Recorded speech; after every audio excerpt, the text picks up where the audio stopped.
పండగ రోజు కూడా పనులు చెబుతున్నారు. ఇది ఎక్కడ మాత్రం మామా? Hi darlings, welcome back to GB brand YouTube. And అందరికీ హ్యాపీ రంజాన్ అండ్ ఈద్ ముబారక్. రెండు ఒకటే, కానీ నేను హిందీలో మాట్లాడా, ఇంగ్లీష్లో మాట్లాడా అంతే. ఓకే, అండ్ బ్లాగ్ తీయబోతున్నాను. అది కూడా వస్తుందో రాదో నాకు తెలీదు. ఏం బ్లాగ్ అంటే రంజాన్. ఈరోజు మసీద్కి వెళ్ళాలి. అండ్ ఏలూరులో గేట్ మసీద్ 9కి అనమాట నమాజ్ ఉంది. అండ్ మినిమం 6కి లేచి ఉంటాయి కదా ఇంట్లో పనులు, అది ఇది చేసుకొని ఓకే కరెక్ట్గా 8 అవుతుంది. రెడీ ఇక్కడ డాబ్ మీదకి వచ్చి డ్రెస్ వేసుకుని డాబ్ మీదకి వచ్చి మీతో మాట్లాడుతున్నాను.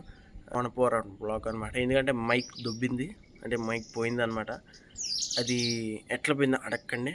ఓకే, చూస్తానండి. రంజాన్ రోజు ఏం చేస్తాను చూపిస్తాను అంతే. అండ్ లాస్ట్ రోజు చూస్తారేమో, చూడండి. బ్రో, ఇంకా నమాజ్కి చాలా టైం ఉందని ఇంకా పండితాలను తీసుకొని టెన్ను తీసుకొని ఇంకా బండి ఎక్కేసాను అనమాట. అండ్ బండి ఇది మాదే. అండ్ బండి ఎక్కిన వెంటనే పెట్రోల్ ఉందో లేదో చూసుకోవాలి, మధ్యలో ఆగిపోతే కథ వేరే ఉంటుంది. అండ్ బ్లాక్ తీయాలి కాబట్టి మన ఫేస్ చూపించాలి, కానీ వెనకలాంటి మాత్రం నవ్వుతుంది, ఎందుకు ఏంటో తెలీదు. అండ్ ఇంకా మెయిన్ రోడ్ ఎక్కేసి ఇంకా పోతున్నాను అనమాట. పోతూ టిన్ షాప్కి వచ్చా, కానీ ఇక్కడ చూస్తే ఎవడూ లేడనమాట. డబ్బులు ఎవడికి ఇవ్వాలి అని ఒక క్వశ్చన్ మార్క్ వచ్చింది. కానీ ఇంకేం చేస్తాంలే అని డబ్బులు ఇవ్వకుండా వెళ్ళిపోదాం అనుకున్నా. కానీ నా మనసు అనేది నిజాయితీ కాబట్టి ఒక 10 రూపాయలు టేబుల్ మీద పెట్టేసి అక్కడ టిన్ను పెట్టేసి చూస్తే ఎవడు లేడు. ఈ యొక్క మధ్య ఆంటీ సంకుల్స్ ఎక్కడికి వెళ్తున్నా నాకు అర్థం కావట్లేదు. కానీ దీని అమ్మాయి ప్రతిసారి వచ్చే పార్టీకి ఎవడు ఉండట్లా కౌంటర్లో. ఎవడికి వాళ్ళ డబ్బులు? ఇంకా టిన్ను తీసేసుకొని ఇంకా ఇంటికి వెళ్ళిపోతున్నా. పొద్దున ఈ ఎండలో చాలా బాగుందనమాట. పొద్దున రోడ్డు మీద ఎవడూ లేడు. అండ్ ఇంకా ఇంటికి వెళ్ళక మాట్లాడదాం.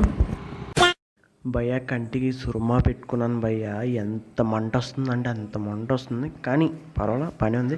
అండ్ ఇంకా 8:34 అయింది. ఇంకా బండి తీస్తున్నాడు మా అన్నయ్య. ఇంకా నేను, మా డాడీ, మా అన్నయ్య, మేము ముగ్గురు బండి మీద వెళ్తున్నాం. మా ఇంటికాడి దగ్గర నుంచి ఒక 3 కిలోమీటర్స్. అండ్ ఇదిగోండి భయ్యా మన గేట్ మసీద్. ఇది వజూ చేసుకునే ప్లేస్ అనమాట. అండ్ కాళ్ళు చేతులు కడుక్కొని అప్పుడు నమాజ్ చదువుతారనమాట. అండ్ మాది అయిపోయింది, మేము మైదానికి వెళ్ళిపోతున్నాం. గేట్ మసీద్ అని పేరు ఎందుకు వచ్చిందంటే మసీద్ పక్కన ఒక రైల్వే ట్రాక్ ఉంది, అది దాటుకొని వెళ్ళాక కర్మూలా మైదానికి వెళ్తున్నాం అనమాట. అండ్ ఫస్ట్లో చెప్పాను కదా గేట్ మసీద్ అని, కాదు కర్మూలా మైదానికి వెళ్తున్నాం. పర్టికులర్గా ఈ యొక్క కర్మూలా మైదానికి ఎందుకు వస్తాం అంటే పాత ఫ్రెండ్స్, చుట్టాలు అందరూ కనపడతారు. అండ్ ఇక్కడ నమాజ్ బాగా చదువుతారు అనమాట. మధ్యలో మనిషి నుంచొని మాట్లాడుతున్నారు కదా, ఆయన ఆఫీస్ సాబ్ అనమాట. నమాజ్ బాగా చదివిస్తారనమాట. మీరే వినండి, ఆయన వాయిస్ ఎట్లా ఉంటుందో సూపర్ ఉంటుంది భయ్య, వినండి.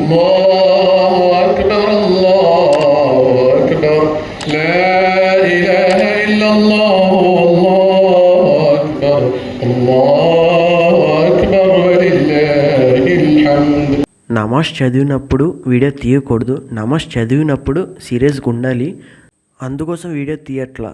అండ్ ఫైనల్గా నమాజ్ అనేది అయిపోయింది. అందరితో ఈద్ ముబారక్ అని చెప్పుకుంటున్నాం. అండ్ అలాగే చాలా పాత ఫ్రెండ్స్, కొత్త ఫ్రెండ్స్ అండ్ తెలిసిన వాళ్ళందరూ ఈ యొక్క కర్మూలా మైదానికి వచ్చారు. అందరితో ఈద్ ముబారక్ చెప్పుకొని మాట్లాడుకొని ఇంటికి వెళ్ళిపోయాము. హై డార్లింగ్స్, అండ్ బ్లాగ్ మధ్యలో ఆపేసాను. అండ్ చాలామంది పాత ఫ్రెండ్స్, కొత్త ఫ్రెండ్స్, చుట్టాలు, పెద్దవాళ్ళు కలిసారు, మాట్లాడుకున్నాం. ఆ గ్యాప్లో బ్లాగ్ తీయడం మర్చిపోయాను, సారీ భయ్య. అండ్ ఇంటికి వచ్చాక మీ అందరికి తెలిసిందే, అండ్ మసీద్ నుంచి ఇంటికి వచ్చాక మీ అందరికి తెలిసిందే, పాయసం, సేమియా అవి తినేసి ఒక 2 మినిట్స్ కూర్చోండి. ఇప్పుడు బ్లాగ్ మళ్ళీ స్టార్ట్ చేశాను అంతే భయ్య. నెక్స్ట్ ఇయర్ గుర్తుపెట్టుకుని, నెక్స్ట్ ఇయర్ మాత్రం రంజాన్ బ్లాగ్ మాత్రం క్రేజీగా తీస్తానన్నమాట.